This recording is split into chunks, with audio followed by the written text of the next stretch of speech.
বড়দিন আসলে আরো বেশি করে মনে পড়ে বাবার কথা। বাবার ইচ্ছেতেই আজ কেক বানিয়ে সফল একমাত্র কন্যা। পড়াশোনা করার পরও চাকরি বাকরির অবস্থা দেখে দুশ্চিন্তাগ্রস্ত বাবার আদরের একমাত্র কন্যা সন্তান কেক তৈরি করেই হলো স্বাবলম্বী।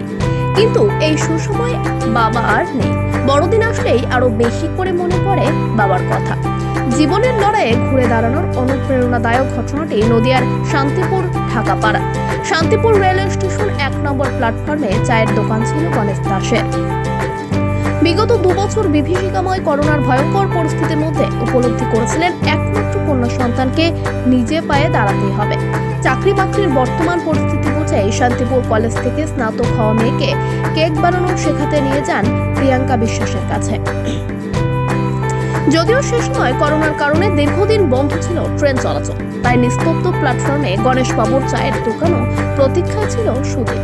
যদিও ইতিমধ্যেই মেয়ে প্রিয়া নেট দুনিয়ায় তার তৈরি কেকের ছবি ভিডিও আপলোড করিয়ে 2-1টি অর্ডার পেতে শুরু করেছে।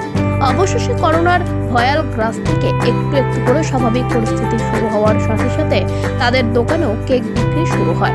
বাবার মুখে মেয়ের তৈরি করা কেকের প্রশংসায় চায় এবং অন্যান্য খাদ্যদ্রব্য থেকে কেকের জনপ্রিয়তা বাড়তে থাকে ক্রমশ।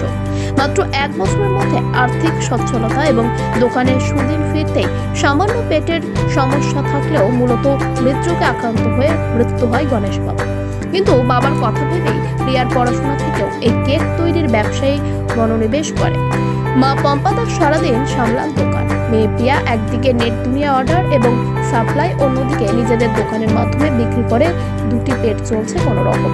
তবে প্রিয়ার ইচ্ছা আগামীতে কেক তৈরির ধারাবাহিকভাবে প্রশিক্ষক হওয়া, অন্যদিকে পাইকারিভাবে প্রচুর পরিমাণে কেক বিক্রির ব্যবস্থা করা।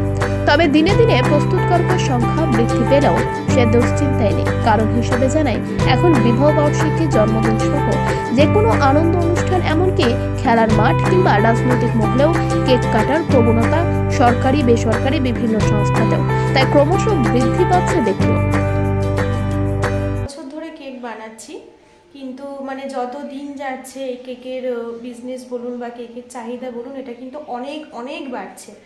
আর আমি এটাই চাই যে শুধু আমি কেন, প্রত্যেকটা মেয়ে যেন মানে এটার উপর ডিপেন্ড করে চলতে পারবে। আর মানে প্রত্যেকটা মেয়েই যেন চেষ্টা করে। এটা প্রথমত একটা হাতের কাজ, দ্বিতীয়ত মানে এখান থেকে প্রচুর কিছু পাওয়া যায়।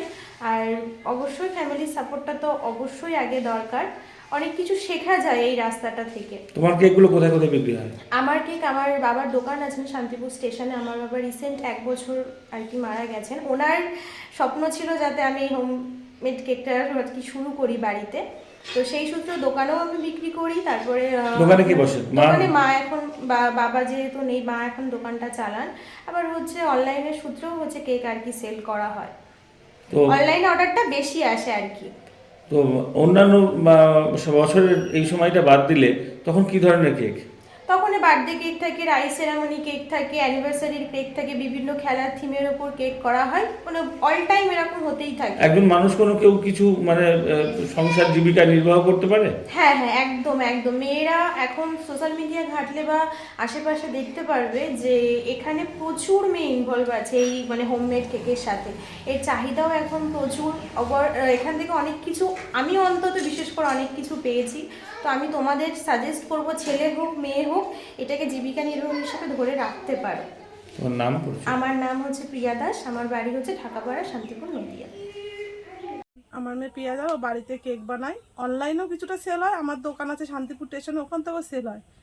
তো ওর বাবার খুব ইচ্ছা ছিল যে ও কেক মানে কোনো একটা কাজের সাথে যুক্ত হোক, কিন্তু করে উঠতে পারি। কিন্তু এখন প্রচুর পরিমাণে কেক সেল হচ্ছে সবার আশীর্বাদে।